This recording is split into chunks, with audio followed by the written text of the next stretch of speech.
83,99,999 के बाद एक शरीर उनसे बन गया जो इस संसार का सर्वश्रेष्ठ शरीर था, वो है मनुष्य शरीर।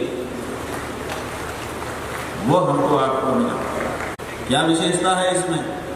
अब बाकी शरीरों में और इस शरीर में यही विशेषता है। सामान्य तो ये है कि सब शरीर हैं, जैसे सब शरीर वैसे ये भी एक शरीर। शरीर का काम क्या है? शरीर का काम है भोग भोगन। 5 भोग हैं, शब्द स्पर्श रूप रस गंध। इन पांचों को भोगने की क्षमता शरीर में होती है, क्योंकि शरीर में आँख है, आँख से ही आप देख सकते हैं। शरीर में ही कान है, कान से ही आप सुन सकते हैं। लता मंगेशकर को सुनना हो किससे सुनेंगे? कान से। वो कान कहाँ है? शरीर में। इसी तरह से जीव शरीर में है, उसी से स्वाद ले सकते हैं। इसी तरह से बाकी तो शरीर की विशेषता यह है, चाहे वो मनुष्य का हो चाहे पशु का, उसमें इंद्रियां हैं और उन इंद्रियों के माध्यम से हम विषयों का भोग कर सकते हैं। इसलिए भोग भोगने के लिए मनुष्य के शरीर में भी इंद्रियां हैं, पशु के शरीर में भी इंद्रियां हैं। ये तो हमारे और पशु में कॉमन है। हम भी भोग भोग सकते हैं, वो भी भोग सकते हैं। किसी पशु शरीर में, किसी पक्षी के शरीर में कम क्षमता है, किसी में ज़्यादा है, लेकिन यही है।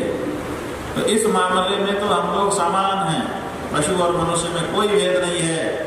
लेकिन एक मामला है जिसमें मनुष्य और पशु के शरीर में भेद है, और वो है मनुष्य शरीर आत्मज्ञान प्राप्त कर सकता है, पशु शरीर से ये संबंध है।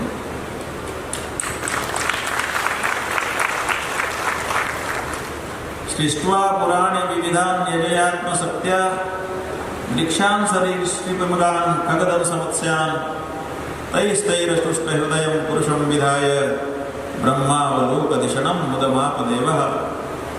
श्रीमद् भागवत जी का ये श्लोक है, इसमें बताया गया है कि ब्रह्मा जी रचना करते करते बड़ी रचना कर चुके, लेकिन जब उनसे मनुष्य का शरीर बना तो उन्होंने देखा कि इसमें ब्रह्मावलोक दिशण है। दिशण माने बुद्धि, ब्रह्म साक्षात्कार करने की बुद्धि इस शरीर में है, इसलिए ये जो शरीर है सर्वश्रेष्ठ है।